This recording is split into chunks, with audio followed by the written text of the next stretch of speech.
Dun dun dun dun dun dun dun dun dun dun dun dun dun. Guess what we're reviewing? I'm Kimberly. Michael. And today we are reviewing the film Mission Impossible. This will be our spoiler review. So if you don't want Mission Impossible: The Final Reckoning. Yes, if you don't want spoilers, click the link in the description where we won't give too much away. But this will be our in-depth review where we will talk about what we liked, what we didn't like, and why, and how we as filmmakers might improve the film if given the opportunity. Yeah. Please subscribe to our channel, click that notification bell so you never miss a review, and we'll dive right in. Okay. I like this not work. I liked this one line. All that is good inside us is measured by the good we do for others. And I like this concept of... Never heard that one before. We who live and die in the shadows, we sacrifice ourselves for others. I like that concept. And I also really like Tom Cruise's longer hair and the way he looks when he runs. It makes me laugh and smile. So there is a funny device in this movie that is used throughout, which is showing clips from the previous films. And I was in our non-spoiler review, I was comparing it to like on a TV show where you see a character like get knocked out or something and they start dreaming about prior episodes. Yeah. And that's the whole episode, is like you're seeing previous clips from previous episodes. Yeah. That's kind of what this movie is a lot of. And it kind of makes me kind of go like, oh yeah, I remember Mission Impossible 3. I think it's a little better than this movie. So it kind of makes you almost like it kind of makes you go, oh yeah, why am I watching this one?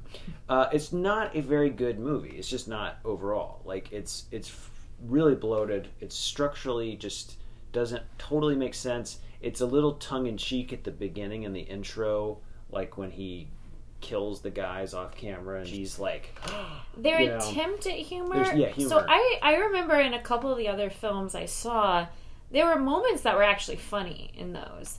This film, I could tell they were trying to be funny, and it didn't work. It didn't land for me. The humor wasn't there. And there was way too much talking about past films, and then way too much talking about what they're going to do next. That's all the dialogue. Like so many scenes where they're just sitting and talking, leading up to the action, but there's no character development at all. I mean, it's at the end, so it's like kind of an epilogue, and the characters are sort of either dying off, or well, really, it's just Ving Rhames that dies, but they're kind of going away, or this is the end of the line kind of thing. Mm-hmm. The story of the movie is the entity, which is like this super AI, is like taking over the world's nuclear weapons, and it's going to launch nukes, but it can't launch nukes until it hides itself in this secret bunker where it's protected, like some sort of AI Noah's Ark.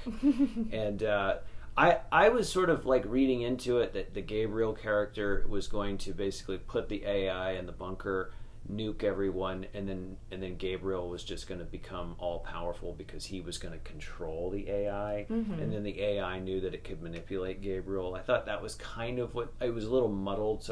But basically, for the logistics of the movie, really all it amounts to is Tom Cruise has to get a computer chip from a sunken submarine, and he's got to get this other computer chip from Gabriel, and he's got to unite them like that, just so someone in the bunker can grab a thing really fast in a split second. A blink of an eye. Blink of an eye, so that it shuts off the AI from being able to launch nukes. That's the story of the movie. That's really what the movie is. The movie is just saying, okay, everyone's going to die, the whole world's going to end, unless Tom Cruise sticks a key in a hole. That's a MacGuffin. The whole thing. So the computer thing that he's got to get, as we were watching it, I was reminded of the structure of Mission Impossible films. And the structure of the Mission Impossible films is there's an initial intro. Tom Cruise's character, Ethan Hunt, then has to go retrieve something in the middle of the movie and do something really death-defying and difficult to retrieve this thing.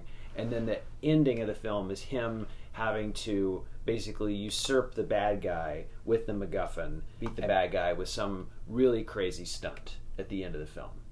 And the film follows that structure. It just follows it in a superly bloated fashion. There's a whole sequence where his team gets stuck with these Russians in a cabin, and we're reintroduced to William Donlow, who is a character from the first movie that reappears. And that sequence goes on for a long, long time while Tom Cruise is on another submarine waiting for them to give him coordinates for the sunken sub. I think and then there's a whole fight scene where he's fighting someone on the sub and they're fighting someone in the cabin, and it doesn't work. It's like, why are we showing these two fight scenes at the same time? They fighting at the same time. It's kind of movie logic. It's a little off. So I think once we get to the sunken sub, from that point on, the movie's okay. But it takes us almost an hour and a half, almost 2 hours to get to the sunken sub to the end, which I think is a big problem. So the film sort of structurally, cohesively sort of falls apart because it's depending upon you being a big fan of Mission Impossible lore. And I don't think the films are strong enough where anyone's that big of a fan of that. Like, in Tom Cruise's mind, I think he thinks, oh, there's so many fans of Mission Impossible, they're going to love this. And I'm like, Tom, I don't think there's that many people that are really into Mission Impossible. It's not like James Bond where there's fanatics. I don't know of any Mission Impossible fanatics. I mean, maybe they're out there. Yeah. But I will say the final stunt at the end on the plane, where he jumps on the plane and he's jumping from plane to plane to fight the bad guy, is an incredible sequence, and they deserve a special Oscar for that sequence. I think they shot that over the course many days, getting that sequence done, and it's one of the most impressive stunt sequences I've ever seen in any movie. And that's really what these movies are. It's like, all right, really long movie, build up to the stunt sequence. So 2.5 out of 5 for me. I'm not as hard on it as some people are because I've never thought these were great movies. Mm-hmm. I did think the last one was pretty good, the Dead Reckoning. I thought it was okay. I thought it was more entertaining than this. And you were more interested in the Entity watching Dead Reckoning. Well, I was more interested in understanding what the Entity was and the motivation behind the Entity, which was never explained, and that's what was ultimately unsatisfying to me. They never explained what benefit the Entity has to destroy the world with nuclear weapons. Like, why? How would that benefit the Entity? What is the Entity's motivation? Just because they hate humans? But why? So that was never explained. So that felt ultimately unsatisfying. And that's kind of what I was mostly looking forward to at this film. Oh, we get to figure out what the Entity is and why they're doing what they're doing, because that's sort of relatable to our society now when people are kind of scared about AI and the dangers of AI. So I thought that if I were to have the opportunity to remake the film, I would go into more depth about the dangers of AI. Like, there's this one scene, and I guess it's supposed to be funny, where Tom Cruise is fighting that fanatic who's trying to stab him. Tom Cruise is like running on the treadmill, basically naked in his underwear, and then the guy tries to stab him. They get in this fight scene, and in the middle of the fight, he says, "You spend too much time on the internet." And I was like, okay, I guess it's supposed to be funny, but I can explain what the movie's trying to say is that AI, we think we control AI, mm-hmm. right? We think that AI is a tool that we can use. And what the movie's kind of getting at is, no. AI is a tool that's controlling you. And so Gabriel is like, basically thinks he can be all powerful. He controls the entity, but really the entity is just manipulating, controlling him. Mm-hmm. And what Tom Cruise is saying is, and at the end when she gives it to him, she's like, the only one who can have it is you. And so what he's saying is that only a person that is not on the internet, not plugged into all that stuff, is only living for the moment and being out in nature and dog sledding, which was what that whole bit was about with the dog sled woman or whatever, and doing death-defying skydiving and all the stuff that he does, is the only person who can be free of the entity and therefore can outthink it, outsmart it, and be responsible enough to control it. Yeah. That's kind of what he's getting at with the movie. So he's trying to tell everyone, you should be just like me.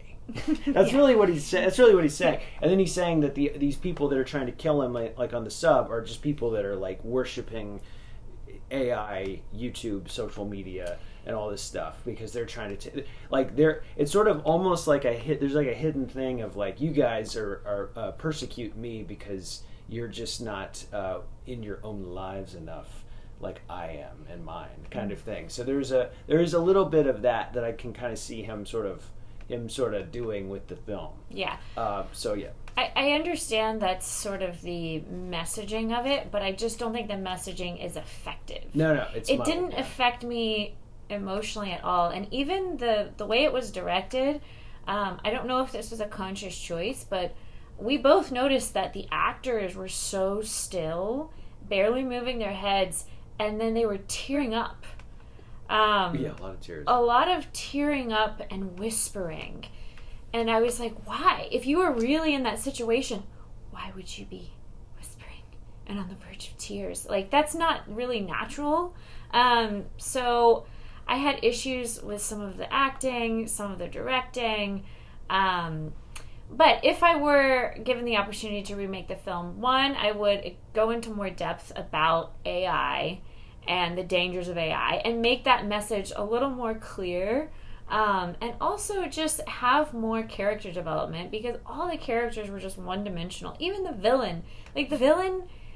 He's just basically like this, like... He's a Bond villain. He's like a James Bond villain. So I would give the characters more dimension, and I would, even Ethan, like... Nothing changes about his character. He doesn't have any epiphanies or any revelations. He's perfect at the beginning. He's perfect at the end. You know? And so that's kind of boring to me. It didn't affect me emotionally.